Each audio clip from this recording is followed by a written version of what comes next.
बेटा बहू एक फैमिली कहानी। सीमा, मेरी टाई कहाँ है? कब से ढूंढ रहा हूँ और अभी तक मेरी ग्रीन टी नहीं लाई। लाई जी, आपकी टाई वहीं ऊपर अलमारी में रखी है और आपकी ग्रीन टी बना रही हूँ। अभी तक बना रही हो? क्या कर रही थी सुबह से? जल्दी ऊपर आकर मेरी टाई निकाल लो, पता नहीं कहाँ रखी है। बहू बेटा, मेरी चाय कहाँ है? आज बिना चाय के अखबार पढ़नी पड़ेगी क्या? अभी लाई पिताजी।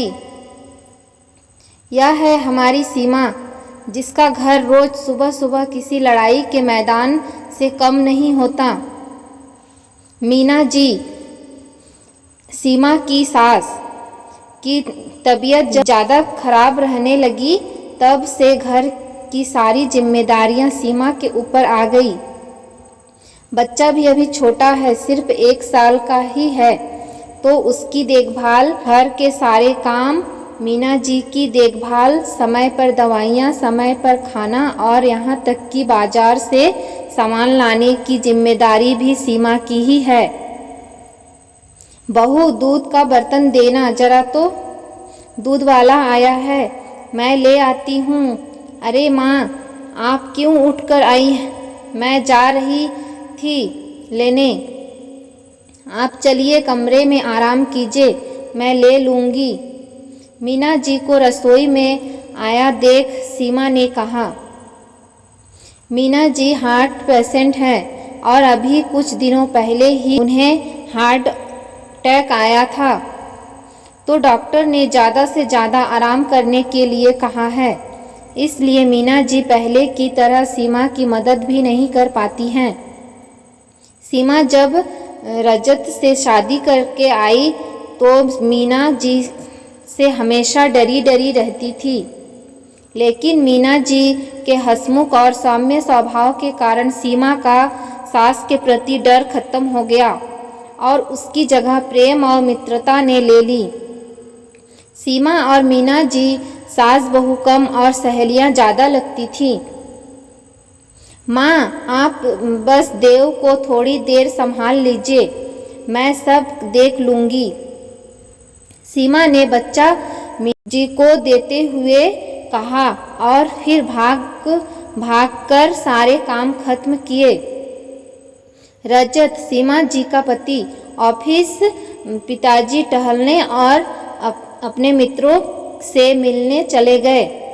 सीमा अपनी चाय का कप लेकर मीना जी के कमरे में आ गई। माँ, देव सो गया क्या? हाँ बेटा, सो गया। बैठो तुम मेरे पास इधर। और यह सिर्फ चाय क्यों? तुम्हारा नाश्ता कहाँ है? माँ, अभी कुछ खाने का मन नहीं है। सुन बेटा, शरीर को मशीन मत बना, थोड़ा खुद को भी 2 पल का समय दे। क्योंकि सबके पीछे इतना क्यों दौड़ती है? सब छोटे बच्चे थोड़ी ही हैं, अपना काम खुद कर सकते हैं। माँ, आप क्यों परेशान हो रही हैं? छोड़िए ये सब बातें, बताइए आज लंच में आपके लिए क्या बनाऊं? दलिया बना लो बेटा, जल्दी बन जाएगा और तुम्हें भी थोड़ा समय मिल जाएगा अपने लिए। तभी दरवाजे से अंदर आते ही रोहन जी, सीमा के ससुर, बोले, आज दलिया नहीं, मटर की कचौरी और हरे धनिए की चटनी बनाना बहू। सर्दियों के मौसम में मीठी मुलायम हरी मटर की बात ही कुछ और है, हर समय थोड़ी ही मिलती है। मैं तो यह बेस्वाद दलिया नहीं खाऊंगा। कोई बात नहीं पिताजी, आज आपको बेस्वाद दलिया नहीं, मटर की कचौरी और तीखी मीठी दोनों चटनी के साथ मिलेगी। कहकर सीमा रसोई में चली जाती है। मीना जी बोली, आपको भी हर वक्त 56 भोग ही चाहिए? अगर दलिया खा लेते तो क्या हो जाएगा? कभी से बहू बेचारी कैसे सब संभाल रही है। आप और आपका बेटा तो खुद से अपना काम भी नहीं करते, वह भी सीमा को ही करने पड़ते हैं। उस बच्ची को तो अपने लिए समय ही कब मिलता है। मेरी तबीयत खराब होने से मेरी भी जिम्मेदारी उस पर आ गई है। कब समझेंगे आप लोग? मीना जी रोहन जी से बात कर रही थी कि उन्हें अचानक किसी के गुस्से में चीखने की आवाज़ आई। रोहन जी बोले, यह तो रजत की आवाज़ है। लेकिन रजत इस वक्त घर पर और यह इस तरह से किससे बात कर रहा है? रजत बहुत बुरी तरह से सीमा पर चिल्ला रहा था। सीमा बस रोए जा रही थी और बोल रही थी, मुझे नहीं पता, मैंने आपकी फाइल को नहीं हाथ लगाया। लेकिन रजत कुछ सुनने को तैयार ही नहीं था और गुस्से में ना जाने क्या क्या बोलने जा रहा था। सीमा उसे समझाने की कोशिश कर रही थी कि वह अपने काम की चीज़ें इधर उधर क्यों रखता है, ठीक से क्यों नहीं रखता है। इस बात से रजत का गुस्सा और भी ज़्यादा हो गया और चिल्लाते हुए बोला, यह मेरा घर है, तुम्हारे पिता का नहीं। मैं जो चाहे जहाँ चाहे रखूँगा। तुमसे कितनी बार कहा है कि मेरी चीज़ों को हाथ मत लगाया करो। तभी मीना जी बोली, सही कहा बेटा, औरत का तो कोई घर ही नहीं होता है। शादी के पहले पिता का और भाई का घर होता है, शादी के बाद पति का और बुढ़ापे में बेटे का। लड़कियों को जन्म लेते ही लोग सिखाने लगते हैं कि तुम तो किसी और के घर जाने वाली हो, यह घर तुम्हारा अपना नहीं है, तुम तो किसी और की अमानत हो। शादी के बाद किसी अनजान को अपना मान लेना और उसकी पसंद के हिसाब से रहना, उसके पसंद के कपड़े, उसकी पसंद का खाना सब अपना लेती हैं। सोते जागते भी किसी और के हिसाब से है। उसके हिस्से में तो कुछ पल का आराम भी नहीं है, सिर्फ दुख और दर्द उसके अपने हैं और उसका अपना कुछ भी नहीं। यहाँ तक कि जिस घर के लिए वह दिन रात नहीं देखती, अपने आप को भूल जाती है, उसे एक दिन यह सुनने को मिले कि यह तुम्हारा घर नहीं है, तो मेरे समझ से तो हम औरतों को कुछ भी नहीं करना चाहिए। हम क्यों दूसरों के लिए परेशान हों? रजत ने कहा, माँ आप यह क्या बोल रही हैं? मेरे कहने का यह मतलब नहीं था।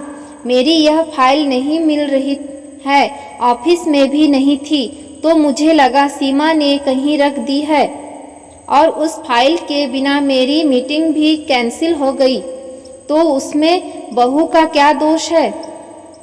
तुम्हारी माँ सही कह रही है, बोलने से पहले सोच लिया करो किससे क्या बोलना है।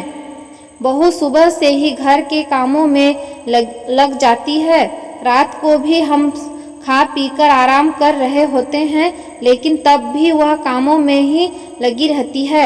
यहाँ तक कि अगर हमें पानी भी चाहिए तो हम खुद नहीं लेते, बल्कि बहू को आवाज़ लगा देते हैं, जैसे वह इंसान नहीं कोई मशीन हो। हम यह भी भूल जाते हैं कि जैसे हमें किसी के गलत व्यवहार से दुख होता है, वैसे ही उसे भी होता होगा। तुम तो सुबह तैयार होकर ऑफिस के लिए निकल जाते हो, कभी यह भी नहीं सोचा है कि तुम्हारे पीछे तुम्हारे माता पिता, बच्चे और घर का ध्यान कौन रखता है? ऑफिस से आने पर भी गरम गरम चाय, नाश्ता, खाना सब मिलता है, उस सब की व्यवस्था कौन करता है? सिर्फ बाहर जाकर पैसे कमाने से यह समझ लेना कि यह घर सिर्फ तुम्हारा है, कहाँ तक सही है? इसलिए मैं बहू को हमेशा बहू बेटा बुलाता हूँ, क्योंकि वह बहू की तरह घर की देखभाल करती है और एक बेटे की तरह हम बूढ़े माँ बाप की जिम्मेदारियाँ भी उठाती है। तुम्हें तो अपने माता पिता का हाल तक पूछने की फुर्सत नहीं है। तुम्हें तो बहू से सीखना चाहिए कि एक बेटे की जिम्मेदारी कैसे निभाते हैं, और उल्टा तुम हो कि उसे सुनाए जा रहे हो। तुम्हें तो शर्म आनी चाहिए कि जो तुम्हारी जिम्मेदारी को अपनी जिम्मेदारी समझकर निभा रही है, उसके साथ ऐसा व्यवहार। बस करिए पिताजी, मैं अपनी गलती समझ चुका हूँ, मुझे माफ़ कर दो। सीमा, मुझसे बहुत बड़ी गलती हो गई है, आगे से ऐसी कुछ नहीं होगा। जिससे तुम्हें तकलीफ हो। अब से मैं भी जितनी हो सके तुम्हारी मदद करूँगा और इसकी शुरुआत आज से ही होगी, बल्कि अभी से ही होगी। आप सब लोग के लिए मैं अभी गरम गरम अदरक वाली चाय बना कर लाता हूँ। दोस्तों, बहू बेटा एक स्वरचित मौलिक रचना है, लेकिन विचार करें और कमेंट करके अपनी राय बताएं। इस कहानी के बारे में ऐसी ही अन्य रोमांचक और प्रेरणादायक हिंदी कहानियाँ को सुनने के लिए हमारे चैनल को सब्सक्राइब जरूर करें।